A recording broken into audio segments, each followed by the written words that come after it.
अच्छा, मैं एक बड़ी आपको बात बताने लगी थी कि औरत की वैल्यू आप चेक करें ना। अब ये बात सुनने में कड़वी लगती है और बड़ी सुपरफिशियल लगती है, लेकिन ये फैक्ट है कि जो औरत होती है ना, वो उसकी दो वैल्यूज़ होती हैं। अब वो जितना मर्जी प्रोफेशन कर ले, वो जितनी मर्जी तगड़ी बिलियनर हो जाए, जो भी हो जाए, आजकल तो इकोनॉमिकल स्टेटस है तो आपको एक स्टैचर मिल जाएगा, लेकिन उसकी खूबसूरती और उसकी फर्टिलिटी, और फर्टिलिटी किससे पता चलती है? वो यहीं से पता चलती है ना कि वो जवान है। तो इसकी वजह से उसकी खूबसूरती और ये चीज़ें देख के आप रिश्ता देखते हैं। और फिर जैसे जैसे औरत एज करती है, उसकी फर्टिलिटी भी कम होगी क्योंकि उसकी एज बढ़ रही है, उसकी खूबसूरती भी कम होगी। आप जितना मर्जी फिटनेस कर लें, वो जो जवानी का रूप होता है, जो कि मैं कहती हूँ ना, खोते पे भी जवानी आती है जो एक फैक्ट है, इसको कैसे बदलेंगे आप? तो मेरा मतलब है कि वो भी कम होती है। तो उसकी वजह से अगर आप ये कहें, सुनने में बुरा लगेगा कि औरत की वैल्यू विद बढ़ती एज और उसके साथ थोड़ी थोड़ी कम होगी। ऑन द अदर हैंड, बंदे की वैल्यू, वो चूंकि पैसे कमाना ज़्यादा शुरू कर देता है, उसका प्रोफेशनल करियर ज़्यादा हो जाता है और मैच्योरिटी एंड विजडम आना शुरू हो जाती है, वो बच्चे से लड़का, लड़के से मर्द बनता है, उसकी वैल्यू इंक्रीज हो जाती है। अब अगर औरत को, अब सोल्यूशन की भी तो बात करनी है ना, अब अगर औरत को अपनी वैल्यू मेंटेन करनी है और सस्टेन करनी है, तो सिर्फ उसका एक ही हल है और एक ही सोल्यूशन है जो हमारे समाज को समझ नहीं आ रही है। क्योंकि ये वाले फैक्टर जो हैं सुपरफिशियल, सतही फैक्टर, जवानी के और खूबसूरती के, उन्होंने ढल जाना है। उसके पास सिर्फ ताकत है फैमिली की। जो औरत माँ बन जाती है, अब एक अलग बात है, हम उनकी बात नहीं कर रहे जिनको अल्लाह मियाँ ने औलाद से नहीं नवाजा, हम उनकी बात कर रहे हैं जो average middle class, upper middle, और एक औरत, चाहे वो अफ्रीका की हो चाहे अमेरिका की हो, जो फैमिली को आपस में इंटैक्ट रखती है, जो फैमिली को आपस में जोड़ कर रखती है। कसम से ऐसी औरत को आप देखिएगा 40 के बाद आहिस्ता आहिस्ता उसकी वैल्यू इंक्रीज होती जाती है।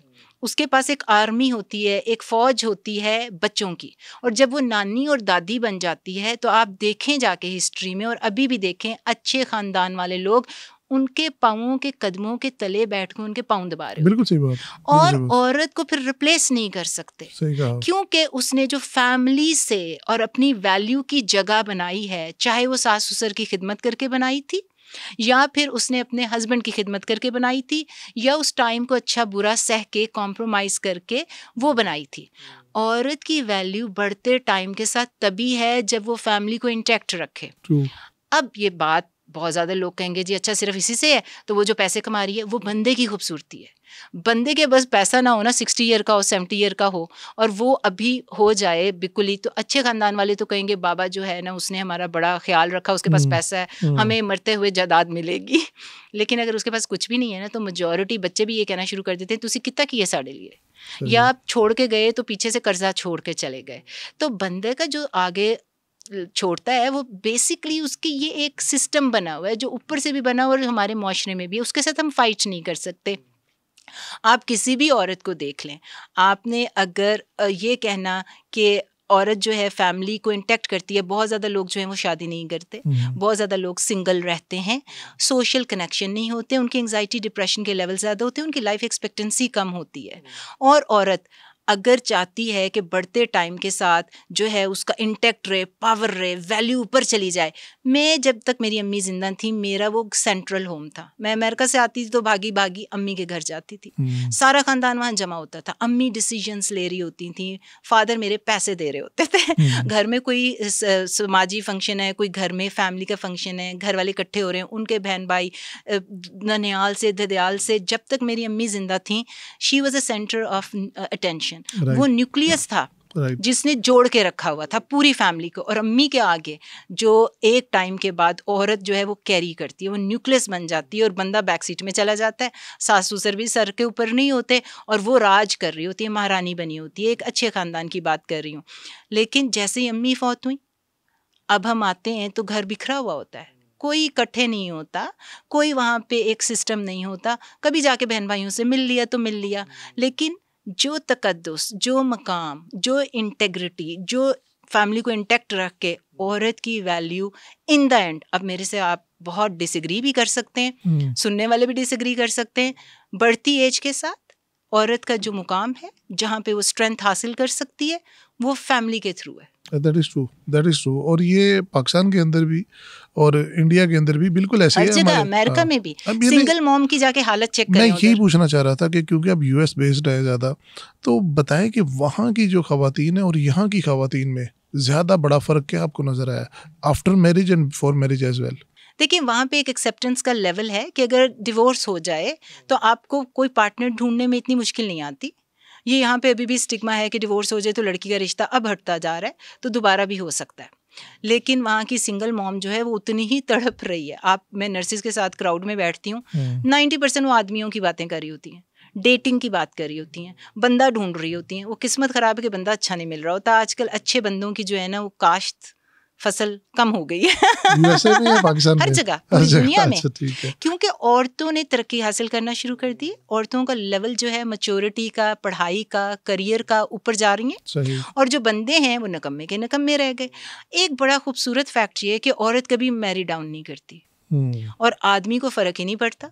वो एक ऐसी औरत से शादी कर सकता है अगर वो खुद जो है बहुत तगड़ा है, बहुत रिच है और उसको बहुत मैटर नहीं भी करता ना, तो वो कर सकता है। जो औरत बहुत ज़्यादा करियर ओरिएंटेड नहीं है, बहुत पैसे नहीं कमा रही, लेकिन दिखने में अच्छी है, उसके अपने क्राइटेरिया हैं, वो उसके साथ शादी कर लेगा। ज़रूरी नहीं कि बहुत ही कोई स्कॉलर हो। औरत का मसला ये है, और जो ये मसला नए ज़माने में क्रिएट हो गया है, नथिंग रॉन्ग विद इट, लेकिन ये it is coming with lot of package. औरत जब तरक्की करती है, उसका जहन खुलता है, वो सबमिशन ही नहीं कर सकती मर्द को, जो मर्द उसे नीचे हो।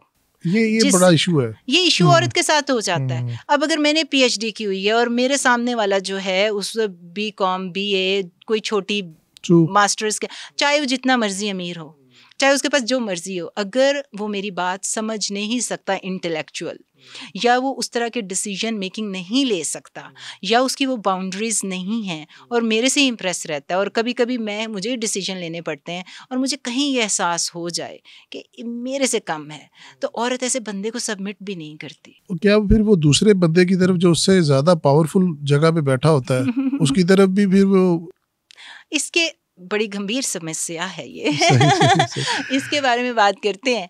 औरत की लॉयल्टी जो होती है वो उसकी फीलिंग्स के साथ होती है। अब अगर ऐसा बंदा, अगर उसने शादी कर ली, चलो लव मैरिज कर ली, और उसका इंटेलेक्चुअल लेवल वो नहीं था, लेकिन कोई और कंपैटिबिलिटी होगी कि आपस में बड़े गुड लुकिंग थे, क्रश हो गया, और कहीं ना कहीं सेंस ऑफ ह्यूमर बड़ी अच्छी थी। ज़रूरी नहीं कि उसने पीएचडी की हो, लेकिन पढ़ाई जो होती है वो खाली एक रीज़न नहीं होती जो ये साबित करे कि इंटेलेक्चुअल कंपैटिबिलिटी है। क्योंकि कभी कभी दुनिया में बगैर पढ़े यूनिवर्सिटी जाए बगैर आपने बड़ा कुछ सीखा होता है, आप बड़े स्मार्ट होते हैं, आपका दुनिया को देखने का जो नज़रिया होता है बड़ा स्ट्रांग होता है। तो डोंट गेट मी रॉन्ग कि सिर्फ पीएचडी की एग्जांपल मैंने इसलिए दी थी क्योंकि आजकल औरतें करियर ओरिएंटेड है। लेकिन सपोज अगर आपकी शादी ऐसे हो गई और वो नहीं गया था स्कूल में, आप डॉक्टर हैं, वो एफए वाला है, लेकिन मेंटल कंपैटिबिलिटी है और बाकी दुनिया को समझने की वैल्यूज़, फाउंडेशन, दीन को, सारी समाजी, और वो एक अलाइनमेंट में हो गई शादी। आपने औरत की लॉयल्टी तब तक आपके साथ है जब तक आप उसके इमोशंस को लेके साथ चलते हैं। औरत जो है अपने जज्बात के साथ लॉयल होती है, चूंकि वो भी आप में इमोशनली इन्वेस्टेड है, उसको आपसे मोहब्बत हुई है, आपकी कदर कर रही है, तो आपको मर के भी किसी और मर्द की तरफ नहीं जाएगी। आपने पूछा ना कि वो फिर किसी और को रिप्लेस कर देगी, नहीं, कभी नहीं करेगी। जब तक आप उसकी इमोशंस को सस्टेन करेंगे, वो आपसे मोहब्बत करती रहेगी, आपकी लॉयल रहेगी। लेकिन द मिनट वो इमोशंस खत्म हो गए, इमोशंस किसी तरह भी ख़त्म हो सकते हैं। इमोशंस हो गए कि आपने कुछ ऐसा काम कर दिया, कोई ऐसा घर में फसाद हो गया, या आपका आपस में खटपट हो गई और उसको कोई एहसास हो गया कि मेरे बराबर का नहीं है, या उसको एहसास हो गया कि हमारी नहीं निभ सकेगी, तो औरत पहले घर से बाहर नहीं जाती, इमोशंस पहले जाती हैं। तो जब वो इमोशंस बाहर चले गए, फिर उसको रिप्लेस कर देगी किसी और से, लेकिन इमोशनली बाउंड होगी। डॉक्टर साहब, पाकिस्तान में और बाहर भी अक्सर ये कहा जाता है कि लड़ाई पैसे की होती है शादीशुदा जो लोग हैं उनके दौरान। देखिए, इमोशंस, अगर एक खातून चाहती है कि मुझे ये चीज़ चाहिए, मेरा हस्बैंड मुझे लेट से खाने पे ले जाए, मुझे शॉपिंग कराइए, तो वो सब कुछ फाइनेंशियली बॉन्ड होता है। And if that man is financially not that strong और वो खातून है, तो आई थिंक ये थोड़ा सा डिफ़िकल्ट हो जाता है। और वो एक्सपेक्ट कर रही होती है कि अगर एक नौकरी कर रहा है तो ये दो करे, जहाँ पे ये क्लैश बढ़ता जाता है। यहाँ पे जो मैं सवाल पुट इन करना चाह रहा हूँ वो ये है कि दूसरी शादी की गुंजाइश कितनी है, और हमारा माशरा अभी तक क्यों नहीं इस चीज़ को इतना एक्सेप्ट करता? वो तो पहले ही आपने एग्जाम्पल दी कि वो पैसे जोगा कमान जोगा नहीं है, उसकी बीवी कह रही है और जॉब करो, उसको शादी की दूसरी इजाजत क्यों दे रहे हैं? वो तो एक बंदी को नहीं बर्दाश्त खातून की बात कर रहा हूँ कि खातून को भी तो राइट होना चाहिए ना कि वो अगर एक जगह नहीं सेटिस्फाइड, अच्छा, तो शी कैन मूव ऑन। देखिए, एक हमारे तो एक सीधा सा रास्ता है ना कि अगर कोई भी वजह हो गई तो बजाय इसके कि आप 2 नंबरी दरवाजे से बाहर जाएं, तो बेहतर यही है कि खटपट हो गई है, खुला का हक उसे है, डिवोर्स का हक उसे है, वेरी रिस्पेक्टिवली, वेरी अमिकबली, प्यार से, मोहब्बत से, एक दूसरे पे कीचड़ उछाले बगैर, नहीं निभरी तो अलग अलग हो जाओ, नए रास्ते कर लो। वो तो एक बड़ा स्ट्रेट फॉरवर्ड केस है। लेकिन मसला ये है ना कि हमारे, जिस तरह से आपने ये कहा कि औरत जो है नहीं निभरी पैसे की वजह से, मैं उसे डिसएग्री करती हूँ।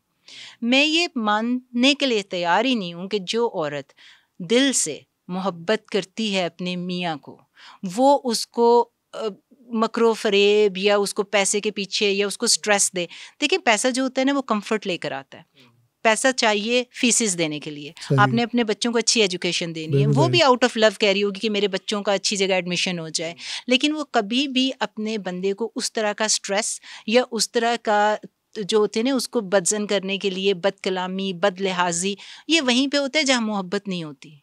ये वहीं पे औरत ऐसे काम करती है, जहाँ पे वो इश्क करती है, जहाँ पे वो मोहब्बत करती है, वहाँ पे वो दीवार बन के अपने बंदे के साथ खड़ी होती है। वहाँ पे अगर किसी डाकू ने आके गोली मारनी है ना, जो औरत आपसे मोहब्बत करती है ना, वो अपने बच्चों और अपने मियाँ के आगे खड़ी हो जाएगी। जहाँ पे वो मोहब्बत नहीं करती ना, तो वो कहेगी चलो बच्चों के आगे खड़ी हो जाऊंगी, जरा इसको ले जाओ साथ अपने, तो मेरा मतलब है ये जान छूटे ताकि मैं कहीं और जा सकूं। औरत, बार बार मैं आपको बता रही हूँ, औरत इमोशनली बाउंड होती है, वो लॉयल है, वफादार है अपनी फीलिंग्स की, और वो जो फीलिंग्स हैं वो उसकी मोहब्बत है। और एक और बड़ी बात समझने के लिए कि जिस तरह मैं हमेशा कहती हूँ, लोग कहते हैं जब आप कहती हैं जी कि औरत को इज्जत नहीं चाहिए, बंदे को इज्जत चाहिए, मैं ये कॉन्सेप्ट समझाने की कोशिश करती हूँ कि इज्जत तो बेसिक एलिमेंट है किसी भी रिलेशनशिप को करने का। तो बात ये समझने की है कि औरत को उस तरह की इज्जत नहीं चाहिए जिस तरह के बंदों को चाहिए। औरत का जो रिलेशनशिप स्टार्ट होता है वो मोहब्बत से स्टार्ट होता है। वो आपके साथ मिनट में नहीं फंसती, वो पहले चेक करती है आपको, अगर डेट कर रही है, अगर मौका मिल गया या काम पे उसके साथ आप कर रहे हैं, उसको टाइम लगता है मोहब्बत करते हुए, वो पहले आपको इज्जत करना शुरू करती है। स्पेशली इन पाकिस्तान जहाँ पर अरेंज मैरिजेस ज़्यादा होती हैं। अरेंज मैरिज के बाद भी पहले जो है वो राइट अवे अगर मोहब्बत नहीं करती, चलो एक कॉन्सेप्ट है कि शादी होगी हमने इसी से मोहब्बत करनी है जो मर्जी, लेकिन वो आहिस्ता आहिस्ता उस बंदे को टेस्ट कर रही होती है सबकॉन्शियसली। वो देख रही होती है क्या ये डिजर्व करता है मेरी रिस्पेक्ट। औरत पहले रिस्पेक्ट करना शुरू करती है आदमी की, वो देखती है कि ये तहफ़्फ़ुज़ देता है कि नहीं, मेरे से बात कैसे करता है, मेरा ख्याल कैसे रखता है, जिम्मेदारियाँ पूरी कर रहा है कि नहीं, कैसे डिसीजंस लेता है लाइफ में, कितनी सिक्योरिटी दे रहा है मुझे, इस काबिल है कि मैं इससे बच्चे पैदा करूँ। ये सारा कुछ सबकॉन्शियस नफसियाती तौर पे चल रहा होता है औरत के अंदर, उनको भी नहीं पता होता। उसके बाद जब उसको पता ये चलता है भाई तगड़ा बंदा है और बाउंड्रीज रख सकता है और मर्द है, मर्द की डेफिनेशन है ये, बाशऊर है, तो फिर वो आहिस्ता आहिस्ता उसकी रिस्पेक्ट करती है और वो रिस्पेक्ट मोहब्बत में बदल जाती है। मैं उस वाली मोहब्बत की बात नहीं कर कि शक्ल देखी और कॉलेज में एक दूसरे पे क्रश हो गया, इन्फैचुएशन होगी, वो तो 2 मिनट में ख़त्म हो जाती है।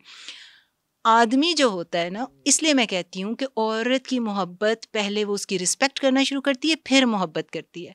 और बंदे का तो डिफरेंट हिसाब है, क्योंकि वो तो स्टार्ट ही वहाँ से होता है लुक से, तो वो सुपरफिशियल सतही बात से स्टार्ट होता है कि यार दिखने से बड़ी बंदी चंगी है, बच्ची फंसाओ। तो मेरा मतलब है कि जब इस तरह से वो स्टार्ट होता है, वो इश्क और मोहब्बत से स्टार्ट नहीं होता। वो पहले मोहब्बत करना शुरू करता है, फिर आहिस्ता आहिस्ता उसको पता चलता है कि मेरे माँ बाप का ख्याल रखती है।